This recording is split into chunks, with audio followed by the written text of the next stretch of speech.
Spotlight. I'm Rachel Barenbaum, author of A Bend in the Stars. And today my guest is Sophie Cousens, whose debut novel, This Time Next Year, just dropped. It is so hot, it's been scooped up by all kinds of book clubs, Good Morning America. It's all over the place. Sophie, congratulations. Tell me, what is your book about? Thank you so much for having me on. Well, this is very much a kind of feel-good, heartwarming rom-com that's quite seasonal because it's all set around New Year's Eve. So it's basically about a guy and a girl called Minnie and Quinn who were both born on New Year's Day at the same hospital, just 1 minute apart. And their life is a sort of series of misconnections. And on their 30th birthday, they reconnect. And that is the kind of premise of the book. I loved it. I just felt like it was the kind of book that I needed right now. And one of the things you write about, and one of the centerpieces, of course, is the notion of luck, being born lucky or not lucky. Can you talk about that? Yeah, so basically it's very much, the characters are really polar opposites. So Quinn has been born very like with a silver spoon in his mouth, where everything has gone his way and he's quite wealthy, whereas Minnie is very much been born with a chip on her shoulder. She's been born into a slightly poorer family where she's always had to struggle. And she really felt that she was born unlucky. Even though they were only born a minute apart, that minute made a huge difference to both of their lives. Quinn was actually the first baby born in the 90s. And so he won a £50,000 prize money that was being offered by a newspaper. And obviously Minnie then missed out by a minute. And for her whole life, her mother has said to her, you were born unlucky, girl, you know, you missed out. And this was almost like the beginning of a jinx for her, where she felt like every birthday was unlucky. So there's a big, strong sense of the theme of luck going out throughout the novel, of whether you really can be born unlucky or whether luck is something that you make for yourself. And what do you think? I think it's an interesting one because I think there is definitely such a thing as luck. I mean, even just talking about me suddenly like becoming a New York Times bestseller and this book going like amazingly well, there's been so much luck involved in that as well. All the stars have had to align and being chosen for various book clubs and having readers really engage in it. But then equally, there is also a lot of hard work as well that goes into it. So I think in a lot of situations, it's a little bit of both. And I think that all of us can identify with both sides of the coin sometimes. I think we've all been in situations where we've just felt, I just need my luck to change. And other times when you feel, no, I did that. That wasn't just luck. That was me. That was, you know, that. So I think we all have that within us. Yeah, I love that part of the book. Another thing that I really loved is I thought friendships played a big part in the book, and there was a big theme. And there was one scene, I think I actually read you talking about how this was one of your favorite scenes, which I was glad because I loved it too. And Minnie is looking at two older women and they're best friends, or they seem to be best friends. They're holding hands, and she just looks at it and says, maybe that's what this is all about. I'm paraphrasing. Can you talk about that though? Because I just love that. Absolutely. I mean, this is a romantic comedy, but I think it's so much more than that. And actually, I would say anyone who doesn't think they like romances should still give this book a try, because it's about a lot more things. And I don't like the idea of a kind of Cinderella story where a girl is like rescued by a man. I think there's so many more relationships in life that are very important to sort of being happy with yourself and being comfortable in your place in the world. And in this story, Minnie, the heroine, her relationship with her mother and also her relationship with her best friend Layla are very important, just in terms of her self-esteem and her happiness and sort of how she sees herself in the world. And that's very much a theme that's kind of examined. And, you know, she does say, you know, as you said, she meets these older women and she thinks, you know, maybe that love is just as important in a way as romantic love. And I very much feel that to be true.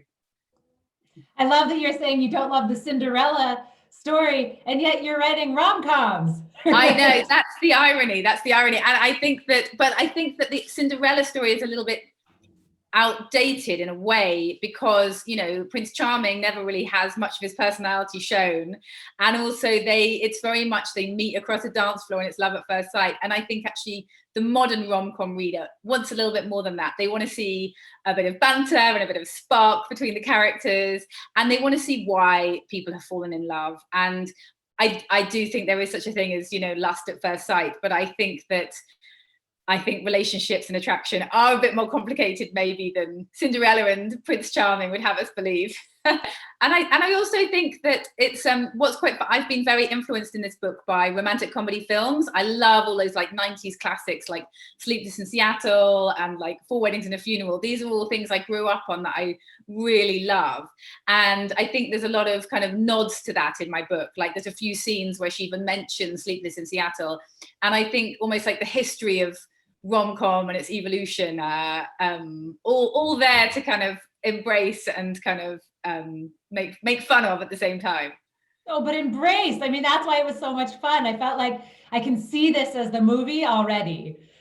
Do you have a movie deal? Is there something in the works? There are a few conversations happening, but nothing yet has happened on the movie deal. But yeah, I think as well, because I was an ex-TV producer, I just do see things quite visually. So I think that and it's quite, it's all set in beautiful North London on the pond and on Primrose Hill. And it's kind of, I think, doing for North London what Notting Hill did for Notting Hill, perhaps. So yeah, I definitely can see it as a movie one day, I hope, but who knows? Watch this space. Fingers are crossed for you. So I'm glad you brought up your career, because I wanted to ask, you spent 12 years working in TV. So how are rom-coms as books different from rom-coms on the screen? That's an interesting one. I mean, I worked more in kind of like comedy entertainment, so like chat shows. I worked on Graham Norton and things, but we did do lots of various sketches. I mean, I would say on the screen, there's often a lot more room for like visual humor and like someone's expressions or something that happens physically. Whereas what I enjoy about writing is actually all the sort of, internal comedy of what someone's thinking and the awkwardness and the embarrassment that it's just a slightly different thing to play with, I suppose. But equally, I do describe quite a lot of physical humor as well, of just, I won't give too much away, but awkward fancy dress moments and things like that. So I think you've got more to play with in a book in a way, because you've got the reader's imagination, but you've also, you can go inside the character's head as well. So let's switch a little bit to craft. How long did it take you to write this book? So I basically wrote it in the evenings over about 9 months. I had a date. I was working for an arts charity at the time. And I got the book deal, and I sort of had to fit it in around the edges between my day job and my 2 little children. So it was quite mad, if I'm honest.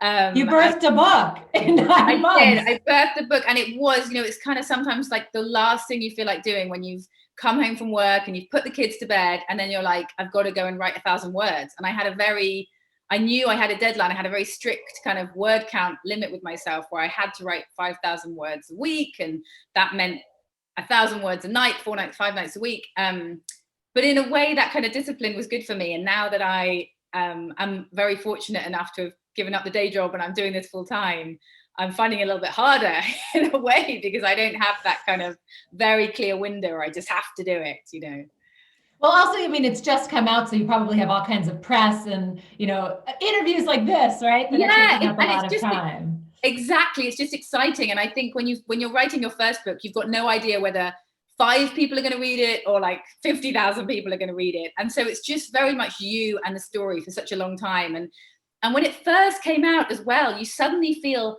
I've spent such a long time with these characters, Quinn and Minnie, where it's just the 3 of us. I know that sounds really weird because they're fictional characters, but I've been living with them for a long time, and then suddenly kind of giving them to it's like taking people to a party and introducing them, and it's so kind of vulnerable making, I don't know, it's not the right word, but like you feel very exposed suddenly. And I've just been really happy that people have really embraced these stories and these characters. So, and it's been amazing. But yeah, I feel very swept up in the whirlwind, and I need to go and burrow away and do my edits for book 2 at some point. But yeah. But so well deserved. Yes, exactly. So what was the hardest part about getting published? So the hardest part about getting published.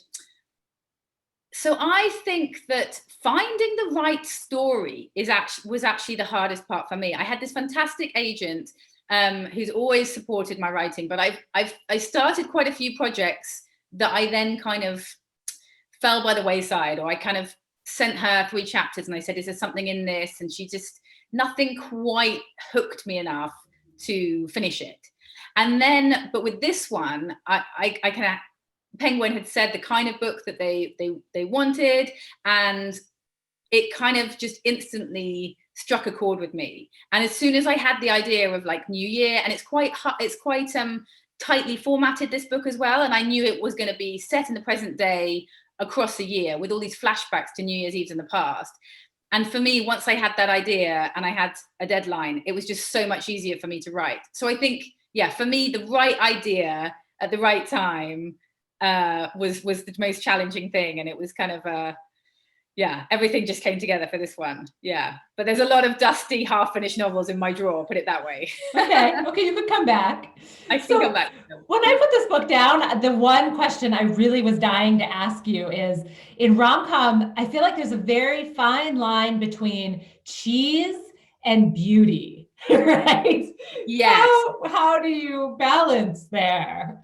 I mean, what's interesting is some people who maybe haven't loved the book quite so much have sort of said, oh, it's too cheesy or whatever. I mean, all the cheese in this book for me is done with a quite knowing, like, you know, in some ways it's kind of, as I said, a bit of a pastiche of some of those 90s rom-coms, like some of the overblown scenes. You know, you always see, like, say, for example, there's an engagement scene in this book, which for me was a bit of a pastiche of like Enchanted, where they're all dancing in fancy dress and singing and dancing around the park.